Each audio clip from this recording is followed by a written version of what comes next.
श्याम अपने घर की आर्थिक हालत को ठीक करने के लिए खड़गपुर के शहर में आ जाता था।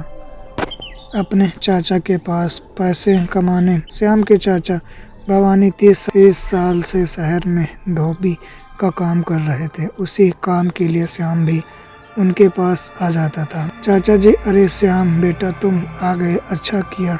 हाँ, बस अब यहीं धोबी घाट पर काम करके घर पर पैसों की बहुत तंगी है। चाचा जी, सब ठीक हो जाएगा, तो खाना खाकर आराम कर लो, फिर सुबह तुझे धोबी घाट ले चलता हूँ। कल से तेरे पैसे की परेशानी कम हो जाएगी। आपकी कृपा होगी चाचा जी। धोबी घाट यहाँ से दूर है क्या चाचा जी? नहीं, घर से कुछ आगे। अभी चलते हैं, खाना खाकर वो भी वहाँ जाएंगे और मैं धोबी घाट भी देख लूँगा, क्या कहते हैं चाचा जी? नहीं बेटा, फिर दोबारा कभी रात के समय धोबी घाट पर जाने की बात मत करना। अब बिना सवाल किए खाना खाकर आराम करो। ठीक है चाचा जी। अगले दिन सुबह भवानी श्याम को लेकर धोबी घाट पर जाता है। चाचा जी, इतना बड़ा धोबी घाट, यहाँ तो पानी की व्यवस्था भी अच्छी है। हाँ बेटा, यहाँ सब अपने अपने घाट पर कपड़े धोते हैं। चाचा जी, आपका घाट कौन सा है और मैं भी उसी घाट पर कपड़े धो? क्या मेरा घाट यह है और तुम जगन के घाट पर कपड़े धोना? वह घाट ही खाली है। ठीक है चाचा जी। श्याम घाट पर काम करने लगता है। धीरे धीरे श्याम को हफ्ता गुजर जाता है। एक दिन भवानी की अचानक तबीयत खराब हो जाती है। काम ज़्यादा होने की वजह कब शाम हो जाती है पता ही नहीं चलता। एक एक करके सब घाट से निकल जाते हैं। अंधेरा होना शुरू हो जाता है और पूरा घाट खाली हो जाता है। श्याम, कौन है? श्याम, यहाँ आओ मेरे घाट के पास, मुझे चोट लगी है, मेरी मदद करो, बचाओ मुझे, मैं मर जाऊंगा। श्याम, जल्दी आओ, बचाओ, मेरी सांस बंद हो रही है। श्याम, रुको, मैं आता हूँ तुम्हारी मदद के लिए। भाई, तुम्हें कुछ नहीं होगा। श्याम, क्या हुआ? कहाँ जा रहे हो बेटा? और तुम कभी तक घाट पर क्या कर रहे हो? बोला ना था कि रात में नहीं रुकना। घाट पर से अभी के अभी चलो, बाकी का काम कल करना। चाचा जी, वहाँ किसी के कराने की आवाज़ आई। किसी को चोट लगी है, उसकी मदद करनी है। चलिए ना, जो बोल रहा हूँ उसको सुनो। पूरा घाट खाली है बेटा, सब जा चुके हैं और अब यहाँ एक पल भी नहीं रुकना। चलो मेरे साथ और फिर दोबारा रात को यहाँ पर नहीं रुकना, चाहे जो भी काम हो। पर मैंने सच में आवाज़ सुनी थी, किसी के रोने की, कराने की, जैसे किसी को बहुत ज़्यादा चोट लगी हो। वो तेरा भ्रम था बेटा, और आज के बाद रात में तू घाट पर काम नहीं करेगा। चल श्याम और भवानी घर की तरफ चल देते हैं। आधी रात के बाद जब श्याम सो रहा होता है तब उसे एक सपना आता है। खून से लथपथ एक आदमी घाट पर पड़ा है। बचाओ मुझे श्याम, बचा लो, तुम ही मुझे बचा सकते हो। क्या हुआ बेटा, क्या हुआ? कोई बुरा सपना देखा क्या?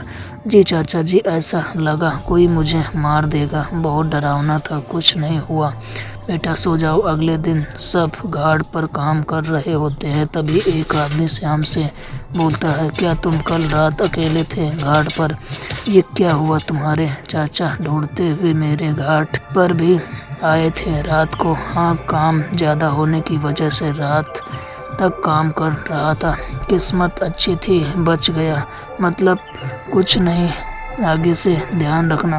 तभी अचानक घाट पर चिल्लाने की आवाज़ आती है। श्याम भागता है और देखता है भवानी का पैर चलने की वजह से मजबूत शिला की पत्थर से सर टकराने की वजह से भवानी को गंभीर चोट आती है। चाचा जी, आपको कुछ नहीं होगा, आप चिंता मत करिए। उठाओ चाचा जी को। हे भगवान, चाचा जी को ठीक कर दीजिए। यह कैसी मुसीबत आ गई है हम पर बेटा? श्याम, हाँ चाचा जी, मैं यहीं हूँ। क्या हुआ चाचा जी?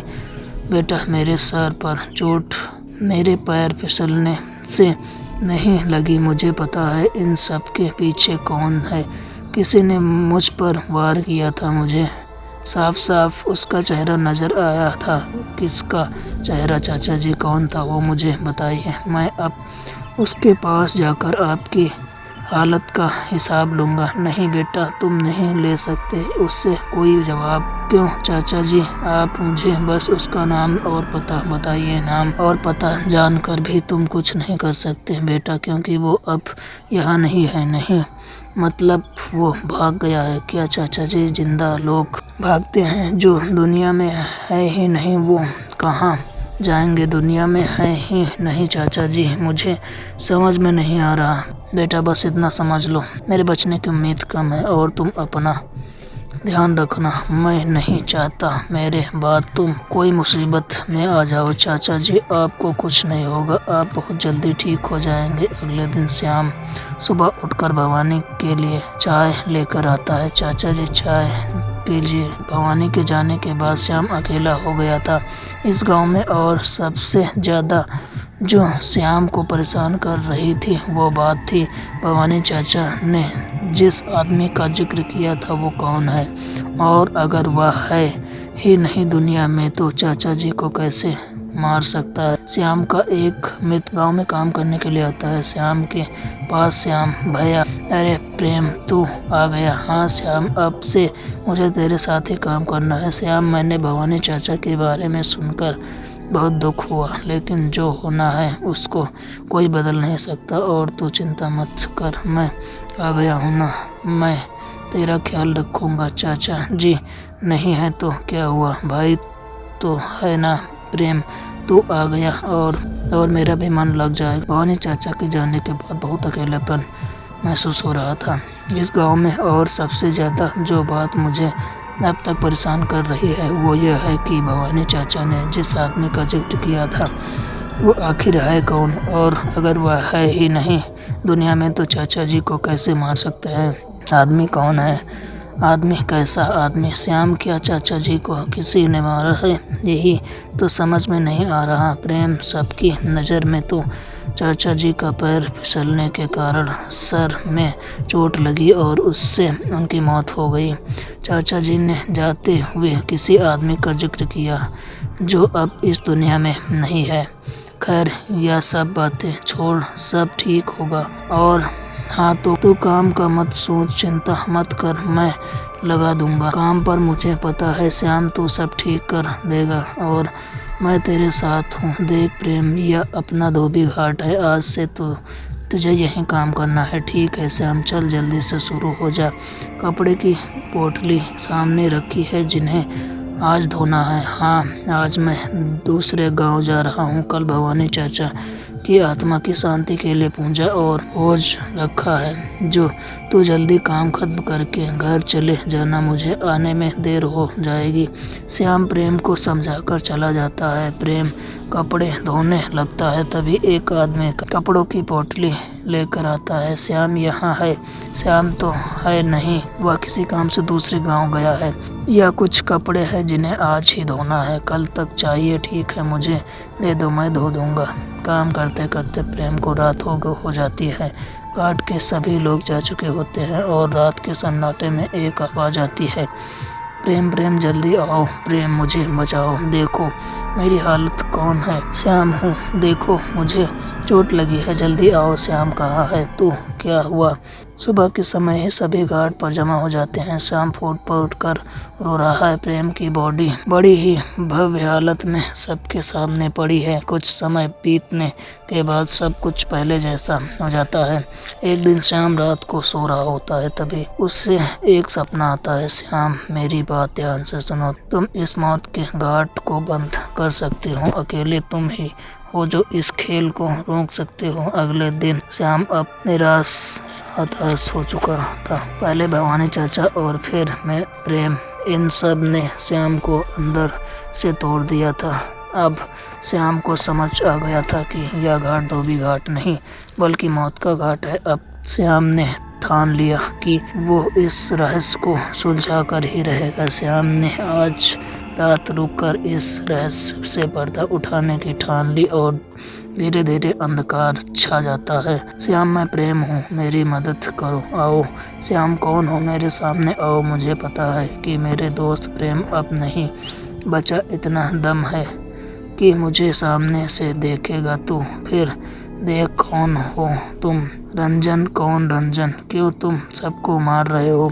इस घाट पर काम करने वाले हर व्यक्ति को मौत का सुख मिलेगा। क्यों, क्या बिगाड़ा है सबने तुम्हारा? क्या दुश्मनी है सबसे तुम्हारी? क्यों तुम्हारे चाचा भवानी ने तुम्हें नहीं बताया कि क्या बिगाड़ा मेरा? अब यहाँ सिर्फ मौत का तांडव होगा और तू ही हो जिसने चाचा जी की जान ली। मरते वक्त चाचा जी ने तुम्हारा ही जिक्र किया था। तुम्हारे साथ किसने क्या किया मुझे नहीं पता, लेकिन मेरा दोस्त प्रेम जो पहले कभी यहाँ नहीं आया था, उसके साथ ऐसा क्यों? अगर गलत हुआ है तो इसका मतलब यह नहीं कि हम सबके साथ गलत करें।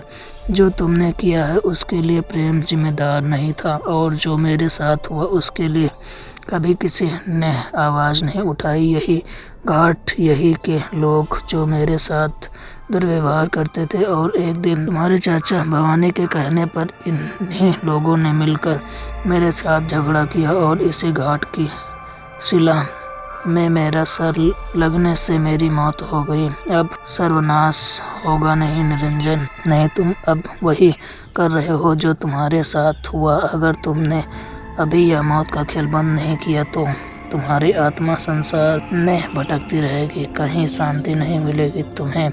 मुक्त हो जाओ, इस बंधन से त्याग दो इस पापी आत्मा को। मैं प्रार्थना करूंगा कि तुम नए जीवन में ईश्वर तुम्हें मुक्ति दे। मेरी आत्मा को तो मुक्ति मिल जाएगी, पर क्या शांति मिलेगी? मेरा जीवन शुरू होने से पहले ही खत्म कर दिया था कुछ लोगों ने।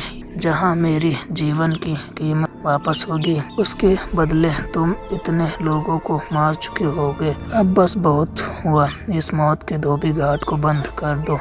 ठीक है, मैं यहाँ से दूर चला जाऊँगा श्याम, लेकिन दोबारा कभी इस घाट पर किसी ने अत्याचार किया किसी पर तो फिर आ जाऊँगा मैं। मेरे होते किसी पर अत्याचार नहीं होगा। रंजन श्याम की बहादुरी और इंसानियत के लिए उसके कदम ने एक निरंतर चल रहे एक मौत के तांडव को रोक दिया था। परंतु आज भी मौत के धोबी घाट पर रात के केवल श्याम ही कपड़े धोता है। किसी को आज तक ना ही कि यह घाट रात को सुरक्षित है, और शायद अब ऐसा दोबारा नहीं होगा। दोस्तों, स्टोरी अच्छी लगे तो हमारे चैनल को सब्सक्राइब करें।